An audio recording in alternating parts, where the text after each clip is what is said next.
아침 목소에 오신 여러분들을 환영하고 축복합니다. 하나님께 새로운 날을 허락하셨는데요. 새로운 날을 걸면 새로운 은혜로 오늘 하루 우리 인생을 지킬 줄 믿습니다.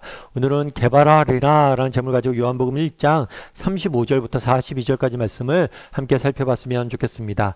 우리 41절과 42절 말씀 같이 한번 읽어볼까요? 그가 먼저 자기의 형제 시몬을 찾아 말하되 우리가 메시아를 만났다 하고, 메시아는 번역하면 그리스도라.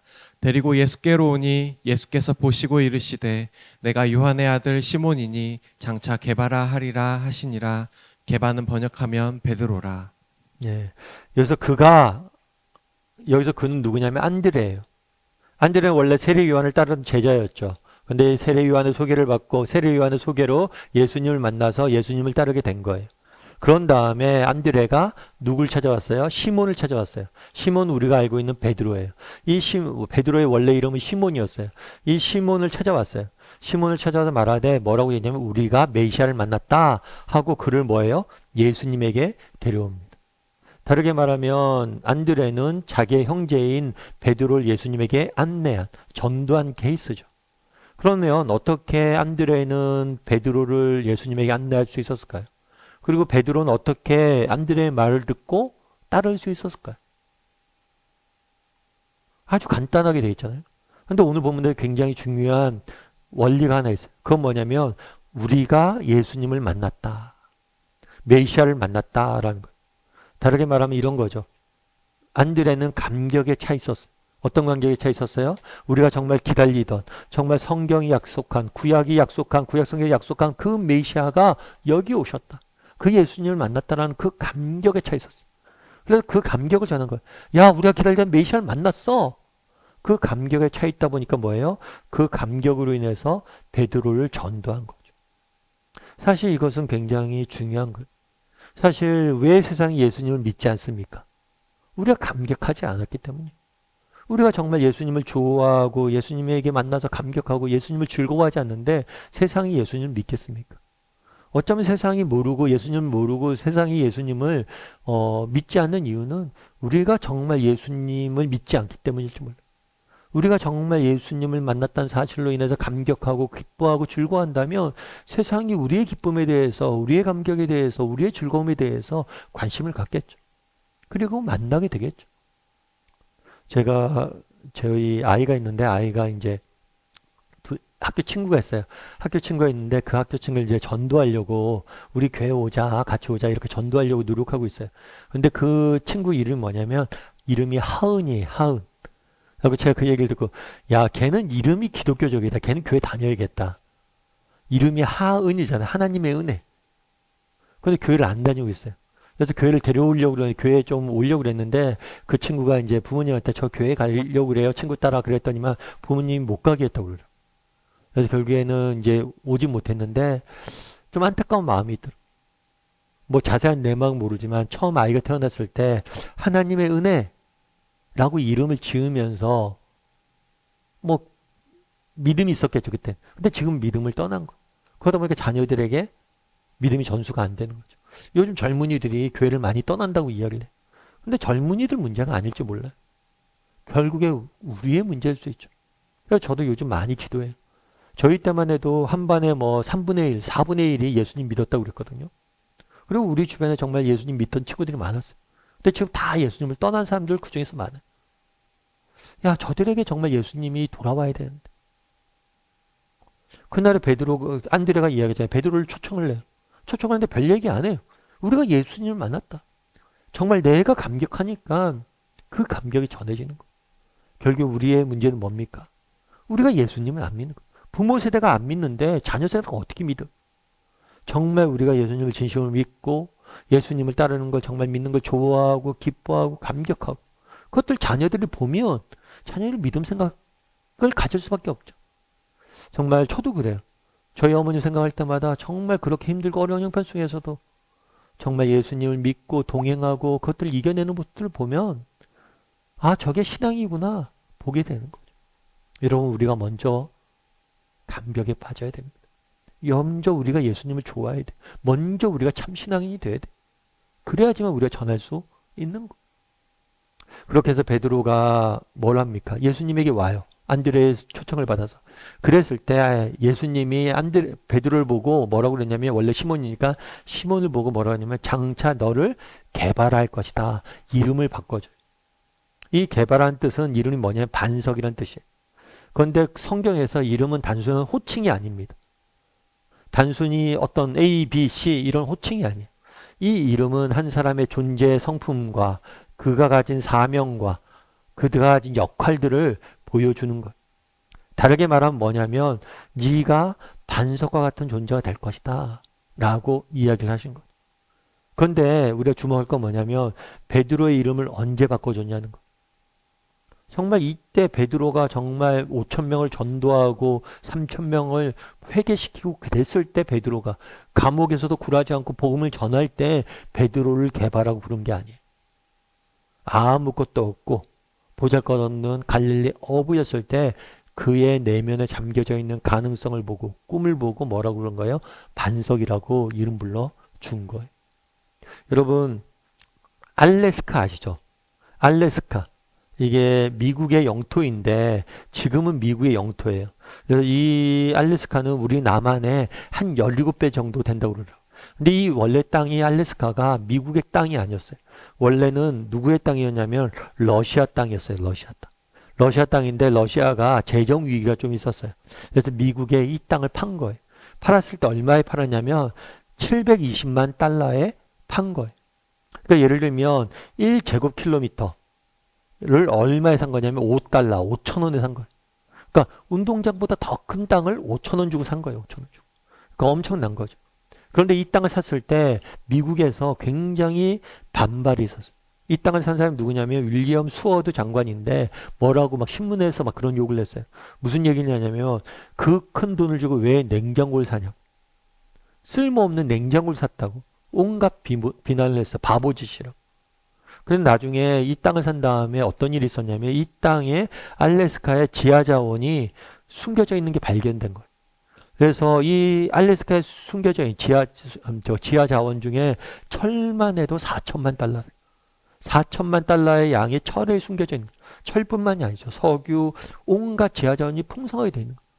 그래서 가장 남는 장사를 한 게 알래스카 산 거라고, 미국 역사상 가장 큰 이문을 남긴 장사가 알래스카 산 거라고 지금은 할 정도라고 그래요.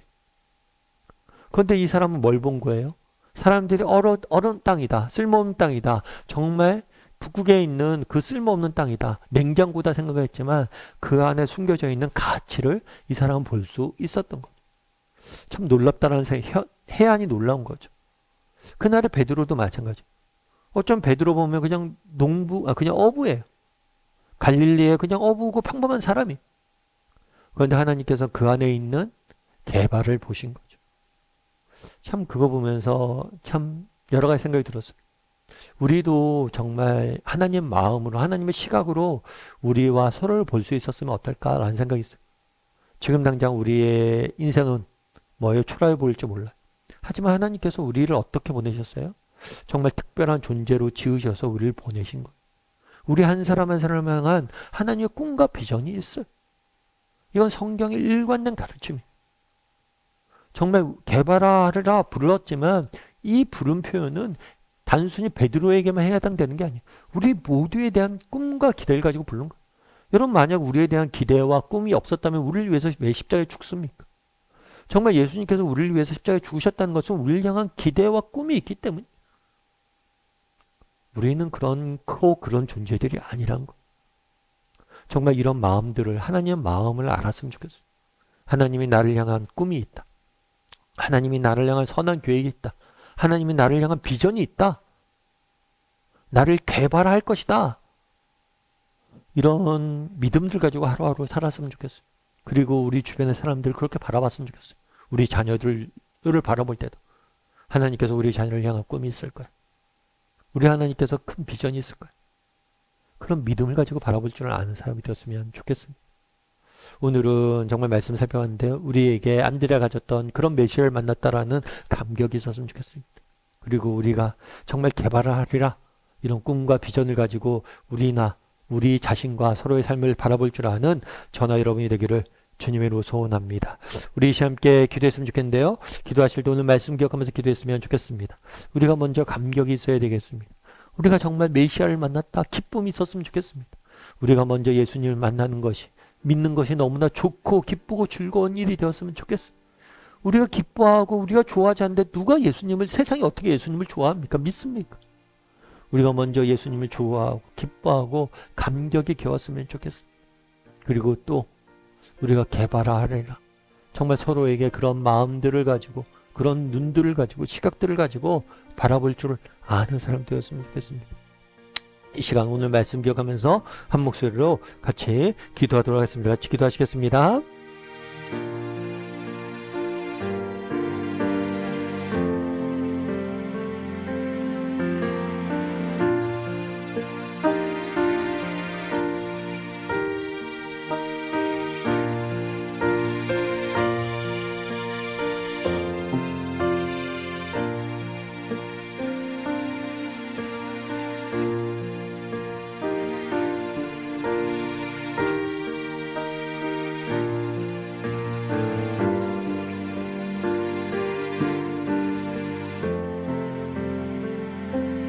사랑의 하나님, 그날에 정말 안드레가 감격에 겨워서 베드로를 초청하는 모습도 보게 됩니다.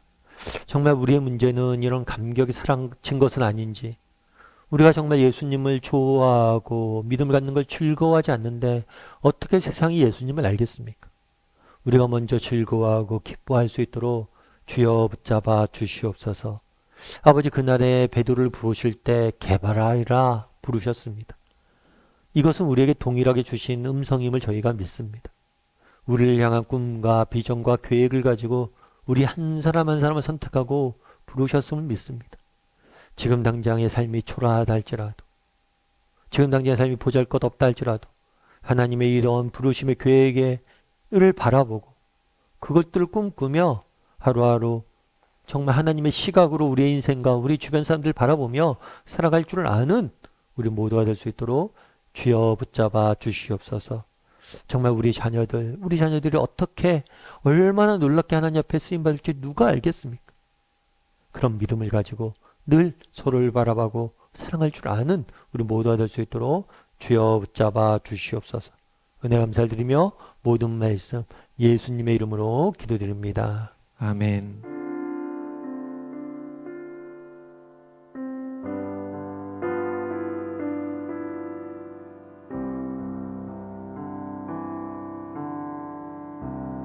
항상 진실게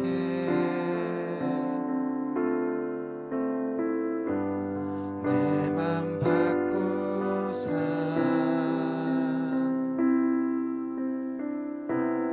하나님 닮아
내 맘 바꾸사